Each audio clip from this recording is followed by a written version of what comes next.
Bien, jóvenes, pues miren que lamentablemente al terminar la clase me di cuenta que no había grabado. Entonces me tocó que quedarme volviendo a explicar el tema. Voy a explicarles a continuación para que quede grabado también y lo puedan tener ahí en la plataforma. Pues lo del acumulado que les dije que iba a ver, pues ahí lo pueden ver en la tabla. Creo que simplemente aclarar que es en digital todas las tareas, ¿verdad? En el syllabus está presente también cada una de las tareas. Ahí pueden ver el valor y la fecha de entrega. Pueden ver lo que he pedido en cada uno de los trabajos. Los enlaces a las películas que también vamos a poder ver. Los foros que tendremos en Moodle para poder compartir ahí la reflexión de cada uno con una imagen que ustedes también van a agregar para ilustrar un poquito esa reflexión. Y el trabajo de pastoral, que consiste en grabar un video de 1 minuto, ¿verdad? Hablando acerca del valor de la paz. Pueden leer un texto bíblico o una frase de algún filósofo o alguna frase bonita de la paz que a ustedes les guste para compartirla. Solamente 1 minuto nada más para después elegir al menos de 10 a 15 videos por cada aula de clase para compartirlo en la página de Juventud Unica. Eso para, por lo menos para el primer parcial. El texto de Éxodo y de Génesis hay que leerlo para después responder en una página por cada libro, responder a la pregunta en qué momentos podemos ver la misericordia de Dios. Esa es la tarea. Se entregaría, pues ahí está la fecha de entrega de cada una de ellas y el valor que tiene. Y el examen vale 50, son 50 acumulados, 50 de examen. Ahora bien, el segundo parcial, pues toca siempre el valor eje de la paz, pero lo vamos a tratar mediante un foro. Ahí el trabajo pastoral es reflexionar. Vamos a hacer una reflexión sobre el valor de la paz a la luz, pues, de algo que yo les voy a colocar en el aula virtual. En cuanto al tema de Fratelli Tutti, pues sigue obviamente en los foros de Fratelli Tutti, ¿verdad? Además del control bíblico en este caso, que tiene que ver con los libros de Levítico, Números y Deuteronomio. Y van a responder a estos libros, pues presentando 10 citas bíblicas por cada uno que respondan a la pregunta qué hechos, leyes o sucesos del Antiguo Testamento demuestran un interés social en función del bien común o nos mueve a la hermandad de los seres humanos. Además de la película sobre San Martín de Porres, una página de síntesis con portada, ¿verdad? No se va a aceptar plagios, es decir, que usted tiene que redactar el artículo, ¿verdad? En este caso. Y 50 de examen. En el tercer parcial, pues el foro también de Fratelli Tutti, va a haber 20 puntos para el control bíblico de 1 Samuel, 2 Samuel, jueces, Josué y Esther, y se entrega media página por cada uno de los libros en un solo documento, ¿verdad? Y lo entregan a la plataforma de Moodle con portada también. El trabajo pastoral en este caso va a ser llevar un poquito de paz al corazón afligido, por lo cual vamos a compartir cada uno desde su localidad y su propia realidad lo que esté a disposición de dar a alguien necesitado. En ese caso, entonces, usted decide qué quiere hacer. Pero no se trata solamente de llevar algo al hermano necesitado, sino que además usted tiene que hablar, escribir, mejor dicho, un reporte con la fotografía del hermano y además un poquito de lo que compartió con él, es decir, un poquito de su historia. La idea es que si usted, digamos, dice, voy a regalarle un plato de comida, pues llévese unos 2 platos para que comparta ahí junto con él, que se ponga a comer con el hermano y dígale, venga, practicamos un ratito y comamos un plato de comida que con usted quiero compartirlo. De eso se trata, de compartir con el hermano un poquito, conocer un poquito su historia familiar y ese es el reporte que yo espero con portada siempre todos los trabajos. Y la película que es del padre Pío Pietrelcina, una página de síntesis. Todas las películas siempre enfoquémoslas a la idea de quién es el personaje, ¿verdad? Cómo trataba él a las personas y cómo eran ellos tratados a cambio, ¿verdad? Esa idea de cómo era la relación de él con sus hermanos y de cómo trataban los hermanos también o la gente que lo conoció a ese personaje. Este trabajo de la película va a ser para el día del examen también. Y el examen, pues, de 50 puntos. Ahora bien, en cuanto a las políticas de la clase, pues ustedes ya, como les he dicho, deberían de conocer las normas de vida estudiantil, que está sobre todo en el artículo capítulo 1, capítulo 4 y capítulo 8, que habla de las autoridades de la universidad, las faltas leves, graves y muy graves, y el capítulo 8 que habla del tratamiento de excusas. El hecho de usar ropa adecuada frente a la cámara, ¿verdad? Tener la cámara web activada, mantener las cámaras encendidas en la medida de lo posible, porque a veces depende también de los datos, ¿verdad? Pero en la medida de lo posible hay que hacerlo. Asistir puntualmente, ¿verdad? Y cuando haya algún problema de excusas, pues obviamente hay que presentar una excusa debidamente documentada. Si es por corte energético, pues graben un video cortito, ¿verdad? Y me lo mandan diciéndome, link, se me acaba de ir la energía ahorita, me lo mandan ahí por mensaje de WhatsApp y ahí obviamente me mandan su nombre y ahí les puedo colocar el permiso. Si no fue un corte programado, entonces me mandan ese tipo de constancia, ¿verdad? Y yo lo voy a validar. Igual, ahí está el enlace para ver las normas de la norma de vida estudiantil. Al despedir la clase, pues vamos a cerrar la sesión de inmediato para dar espacio a la siguiente sección, aunque creo que ahorita no hay tanto conflicto respecto a ello. Mantener una conducta apropiada durante la clase, evitando convertirse en cualquier momento en foco de distracción para el resto de la clase. Las tareas serán entregadas digitalmente y puntualmente. No hay prórrogas, es decir, no se pueden entrar trabajo fuera del tiempo especificado. Y se prohíbe el plagio en exámenes, trabajos y tareas. Todo plagio o fraude se valora en cero con notificación a bienestar estudiantil. En cuanto a los libros, la bibliografía recomendada pues es el Compendio de la Doctrina Social de la Iglesia, ¿verdad? Del Consejo Pontificio de Justicia y Paz. También está este libro de Juan Sauto Coelho, que es Doctrina Social de la Iglesia, segunda edición. Hay una versión también llamada Iniciación a la Doctrina Social de la Iglesia. Hay otra que se llama Manual Abreviado de la Doctrina Social de la Iglesia. Yo pensé que era la misma obra, pero no, son dos obras distintas, la de la segunda edición y el Manual Abreviado. Las encíclicas citadas también en el temario, que ya vimos el día de ayer, y que yo dejaré en la plataforma. Voy a crear una carpeta donde voy a dejarles todas las encíclicas sociales que vamos a manejar, incluida la Fratelli Tutti también. Además, estas encíclicas están en la página del Vaticano también, por si quieren adelantarse, pero en realidad yo les voy a facilitar todos esos documentos. Y también los documentos episcopales también se los voy a facilitar, como Medellín, Puebla, Santo Domingo, Río de Janeiro, Aparecida, ¿verdad? Caritas in Veritate. Entonces, yo les voy a facilitar todos esos libros en PDF para que los tengamos. Además, recomiendo el documento de Juan Pablo II, Ecclesia in America, el Manual de Doctrina Social de la Iglesia del CELAM, de la Conferencia Episcopal Latinoamericana, la Biblia de nuestro pueblo, que va a ser muy fundamental para la clase, Laudato Si, ¿verdad? Encíclica del Papa Francisco, Evangelium Gaudium, que es la otra encíclica del Papa Francisco, la Christus Vivit, que es otra encíclica del Papa Francisco también, y querida Amazonía, que es una exhortación apostólica después del sínodo de Amazonía, ¿verdad? También con palabras del Santo Padre Francisco. En este caso,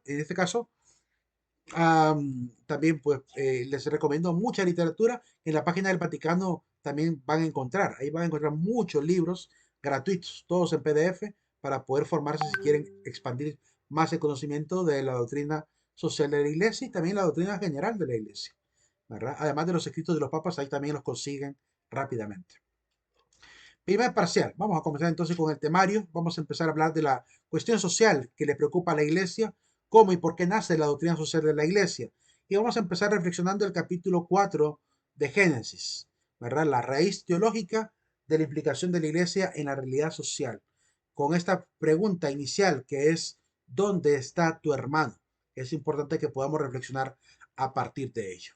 Leamos entonces capítulo 4 de Génesis, aludiendo a esta pregunta de dónde está tu hermano y tratando también de enfatizar otros detalles importantes. Veamos lo que nos dice.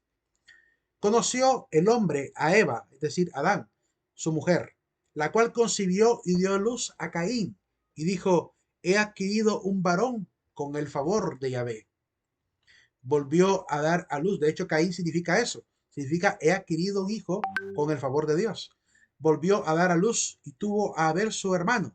Fue Abel pastor de ovejas y Caín fue labrador.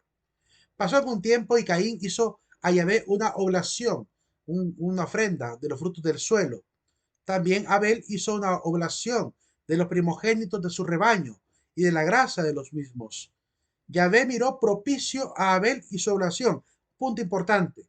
Dios lo primero que vio no fue la ofrenda. Lo primero que vio fue a la persona. Vio a Abel. Y dice que miró propicio a Abel y su oblación. Y también no miró propicio a Caín y su oblación. Entonces obviamente no le agradó la actitud de Caín. Por lo cual se irritó Caín en gran manera y se abatió su rostro. Entonces podemos ver un grado de rebeldía por el lado de Caín.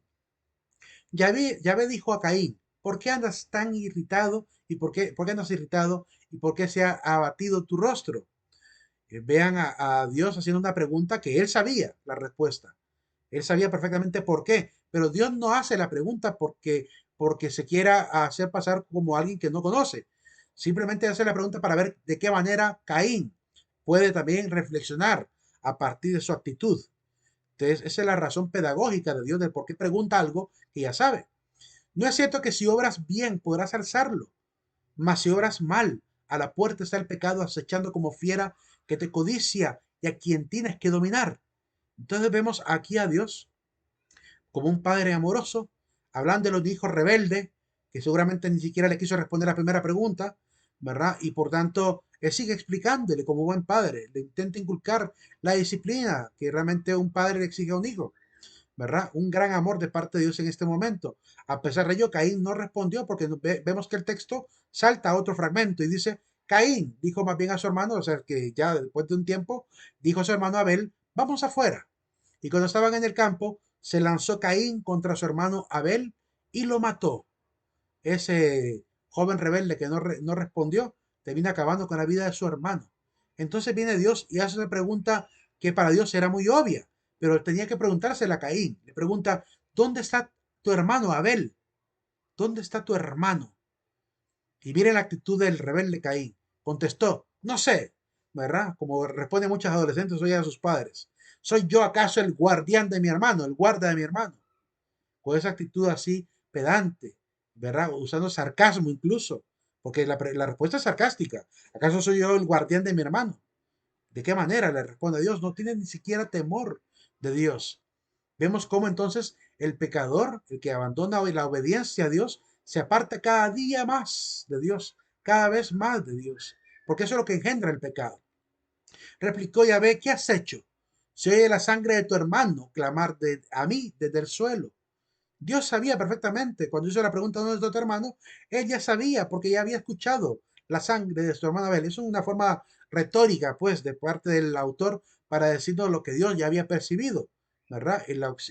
A un Abel sin justicia, que no había sido justiciado por su muerte, por la muerte. Entonces, Dios le habla a Caín, ¿verdad? Con preguntas que obviamente son muy lógicas porque Dios las conoce, las respuestas, pero quiere que, como digo, pedagógicamente Caín se dé cuenta también de lo que ha hecho. Y miren que Caín no es ignorante de lo que hace. Vean la actitud que tomó Caín. Viene primero Dios y le dice, pues bien, maldito seas lejos de este suelo que abrió su boca para recibir de tu mano, la sangre de tu hermano. Aunque labres el suelo, no te dará más su fruto. Vagabundo y errante serás en la tierra. Y viene Caín y se da cuenta de lo que pasa. Y le dice Caín entonces a Yahvé y reacciona y le dice, mi culpa es demasiado grande para soportarla. No le dijo, mi castigo es demasiado grande. Le dice, mi culpa es demasiado grande. Es decir, como que ya por fin se dio cuenta Abel de lo que Caín, de lo que había hecho, se da cuenta de lo que realmente costaría enmendar, ¿verdad? Un crimen como el que él cometió, como que él cometió, y se siente pues acobardado ante la situación, temeroso de lo que pueda sucederle, y dice lo siguiente a Dios. Es decir, que hoy me echas de este suelo y he de esconderme de tu presencia, sabe que la consecuencia del pecador va a terminar siendo para al final ocultarse de Dios. Hay una frase que dice por ahí que los ateos se alejan de Dios por la misma razón que un ladrón no se acerca a un policía. Es porque realmente aquel que no quiere saber de Dios, aquel que no quiere tener relación de Dios, lo hace porque realmente está muy cómodo en esa actitud de libertinaje que tiene, donde no hay culpa, donde no hay obviamente remordimiento por lo que hace. Hay una simple convicción altanera y arrogante de creer que es absoluto y que es autosuficiente. Entonces da la espalda completamente a la voluntad de Dios por esa actitud que vemos también desde Caín. Desde ahí podemos ver esa actitud que hoy muchos toman también respecto a Dios. Entonces, miren la actitud de Dios. Cuando mira la preocupación de Caín, aún así Dios le responde de la siguiente manera. Él cree Caín de que lo van a matar y Dios responde. Al contrario, quien quiera que matare a Caín, lo pagará 7 veces.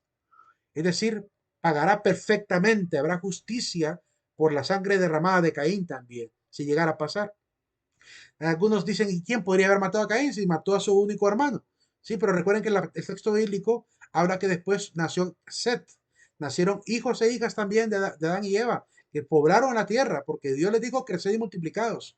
Y esta familia, la familia todavía se puede decir correcta, que trataban de ser un poco más rectos ante Dios, podrían haber tomado obviamente sobre Caín mano para poder ajusticiar la muerte de Abel. Por eso él siente que de alguna manera va a quedar prácticamente sin protección. Y Villavé puso una señal a Caín para que nadie que le encontrara y le atacara. Miren la actitud misericordiosa de Dios, que a pesar que Caín cometa esa situación, Dios aún así, ¿verdad? Siente compasión de él. La pregunta entonces la iglesia la hace hoy en día a todo mundo. ¿Dónde está nuestro hermano? ¿Nos hemos dado cuenta realmente quién está alrededor nuestro? ¿Hemos visto realmente al pobre, al enfermo, al desvalido, al que está marginado, al que está explotado? ¿Los hemos visto? ¿O por el contrario vivimos como Caín, diciendo, ¿acaso soy yo el guardián de mi hermano? Porque esa es la actitud de Caín, ¿verdad? ¿Somos realmente muy conscientes de nuestro hermano o por el contrario somos cainistas? Yo le quiero llamar a eso ser cainista, ¿verdad? Idéntico a Caín, que no nos preocupamos por el prójimo. Cuando vamos al centro comercial y vemos a un pobre cercano, cuando vamos por un plato de comida a comprar y vemos a un hermano hambriento, cuando vemos en la calle a alguien sin zapatos, cuando vemos a alguien desnudo de repente en la calle, cuando vemos a alguien forastero que va de camino a buscar un sueño para su familia, ¿verdad? ¿Qué tan atentos somos? Cuando nos damos cuenta que en el barrio hay un enfermo, le visitamos. Es decir, ¿qué tan cercanos somos al prójimo? ¿O seguimos teniendo la actitud cainista de decir, ¿acaso soy guardián de mi hermano? Esa es la razón por la cual la doctrina social de la Iglesia tiene al menos dos grandes enfoques. El primer enfoque es enseñarnos que todos somos hermanos y que por tanto todos tenemos responsabilidad de buscar que todos vivamos bajo principios del bien común y dignificación de la persona. Y segundo, pues ayudar también con estas doctrinas sociales, no solamente a transformar las estructuras de pecado que pueden habitar entre nosotros, sino además ayudar al hombre a que se salve, porque el deseo de Dios es que todos alcancemos la verdad, pero también que nos salvemos. Y la doctrina social está para eso, para poder guiar a los seres humanos y poder también salvarles. Ayudar a la salvación del ser humano es uno de los elementos primordiales de la doctrina social de la iglesia. Es decir, no es solamente por puro activismo que vamos a hacer, digamos, el trabajo educativo en la universidad. Cuando les toque llevar trabajo educativo, quizá conmigo, no sé, o con cualquier otro docente, a veces a nivel de clases presenciales o vacacionales, ustedes elegirán el modelo, ¿verdad? Según les permitan la unidad académica. eh, y por tanto, tendrán la oportunidad de ir a conocer estas realidades del prójimo, ¿verdad? Qué tan abiertos estamos a conocer la realidad de los demás. Y con este tipo de tareas que hacemos en el trabajo educativo, la doctrina social de la iglesia, que es una materia importante para la universidad, eh, tenemos obviamente que ir forjándonos el profesional que somos, pero también obviamente el entusiasmo de la iglesia es que tanto creyentes como no creyentes, ¿verdad? Hombres cristianos y cristianas, tanto católicas como evangélicas, así como los hombres y las mujeres de buena voluntad, ¿verdad? Que sean obviamente buenos ciudadanos, que vivamos en la rectitud moral, que hagamos el bien al prójimo, que rompamos ya por fin las cadenas de estas estructuras de pecado que engendran marginación, opresión, ¿verdad? Despojo, que obviamente falta de oportunidades, etcétera. Porque va a estar en nuestras manos la responsabilidad. No nos podemos lavar las manos como Pilato de la sangre del inocente. No podemos ser cainistas como Caín, descuidando obviamente al hermano, creyendo que no soy responsable, ni siquiera y mucho menos de lo que hacemos. Que hay gente que hace cosas muy malas y no siente culpa. Eso es aún más cainista todavía, ¿verdad? Porque obviamente en este caso no hay ni siquiera remordimiento, ¿verdad? Al menos Caín se dio cuenta que había una culpa. Esa parte hay que tener muy claro. ¿Qué tan culpable soy yo de que al hermano que está a veces en la calle a la par mía, en mi barrio, no tenga un plato de comida? ¿Qué tan culpable soy también yo? De que él no pueda tener siquiera una oportunidad para subsistir. Porque veo muchos seres humanos que se afanan, por ejemplo, para cuidar mascotas, incluso gente que anda repartiendo comida a los perritos de la calle, y eso está muy bien. Pero hay seres humanos también muriendo en la calle, de hambre, y quienes están preocupados por dar ese tipo de beneficio también. Entonces, hay que ver también que a veces le damos más importancia a unas cosas y olvidamos la dignificación del ser humano, ¿verdad? No digo que hay que descuidar el resto de cosas, pero tiene que haber un equilibrio y una coherencia, que si así considero de valiosa la vida del animal, cuanto más no puede valer la vida de un ser humano. Entonces, esa es la reflexión que queremos dejar como parte de la clase de trabajo educativo social y poco a poco lo vamos a ir viendo. Como obviamente este video es para sintetizar lo que vimos en la clase, ¿verdad? Creo que por aquí nos vamos a quedar. Y al final dice el texto, Caín salió de la presencia de Yahvé y se estableció en el país de Nod, en el oriente del Edén. Salir de la presencia de Yahvé es caer prácticamente en las redes del pecado. Y es lo que sucede cuando alguien desobedece al llamado de Dios. Dios nos sigue llamando y la frase, ¿dónde está tu hermano?, sigue siendo actual para nosotros hoy en día. Preguntémonos desde ya, ¿quién es nuestro hermano? ¿Quién es mi prójimo? Preguntaron en la época de Jesús. Y ver si yo realmente he sido coherente con quien digo ser. Que si digo soy un buen ciudadano, ¿qué tan buen ciudadano soy con los otros ciudadanos? ¿Qué tan buen cristiano soy con mis hermanos? Es una pregunta que tenemos que plantearnos personalmente. Ahí nos vamos a quedar por el día de hoy, ¿verdad? Reduje prácticamente lo que tratamos en la clase en estos 20 minutos para que por lo menos tuvieran un poquito del contenido rescatado. Y lo demás fueron ejemplos que he colocado en la clase para aludir siempre a lo mismo. Así que nos vemos jóvenes en la próxima clase.